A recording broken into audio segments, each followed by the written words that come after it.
सत्संगत जी, प्यार से कहना धन निरंकार जी। और सत्संगत जी कहते हैं कि राम क्या है। कि सत्संगत जी राम के बारे में जो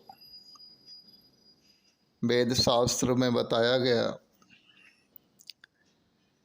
कि ज्ञानी संत बोलते कि एक राम दशरथ का बेटा, दूजा राम घट घट में लेटा, तीजे राम का जगत पसारा, चौथा राम जगत से नारा।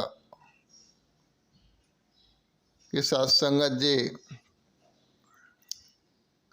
राम जो सब में रमा है, कहते हैं कि इस बात को क्लियर करते कि शरीर राम दशरथ का बेटा, आत्म राम घट घट में लेटा, सकल राम का जगत पसारा, निराकार राम जगत से न्यारा। कि सत्संगत जी आज ये बात को समझें कि शरीर रूप से ही हम किसी के कुछ रिश्ते में आते हैं। आत्मा रूप से परमात्मा हर घट में विराजमान है। सकल रूप से जगत का पसार किया हुआ है कि जो कुछ भी ये प्राकृतिक दिख रहा है, धरती का रूप पकड़ा है, अंबर का रूप पकड़ा है,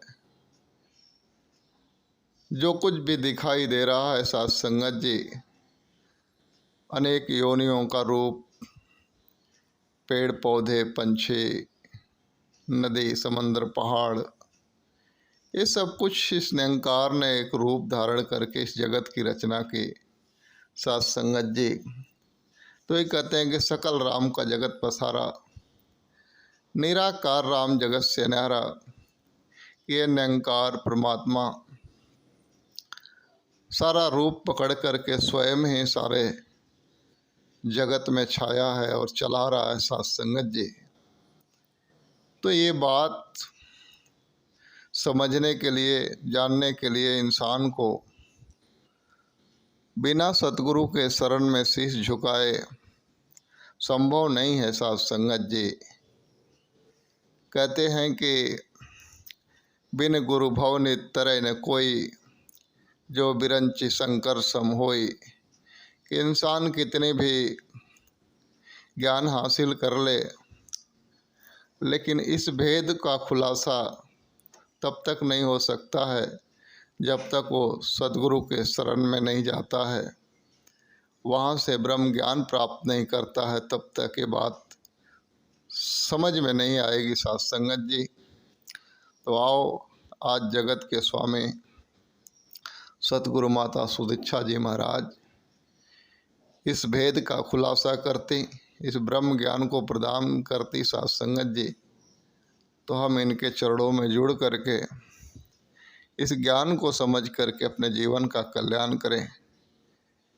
इस ज्ञान को समझने के बाद ही हमें ये बात समझ में आएगी कि राम है क्या। सत्संगत जी वरना भगवान राम को भी गुरु वशिष्ठ के शरण में जाना पड़ा था ये जानने के लिए कि राम है क्या। सत्संगत जी तो आओ आज जो हमें ज्ञान मिला है, हम बड़े भागी हैं, नसीब वाले हैं जो सद्गुरु ने ये ब्रह्म ज्ञान दे के हमें एक सच्चाई से नाता जोड़ा है।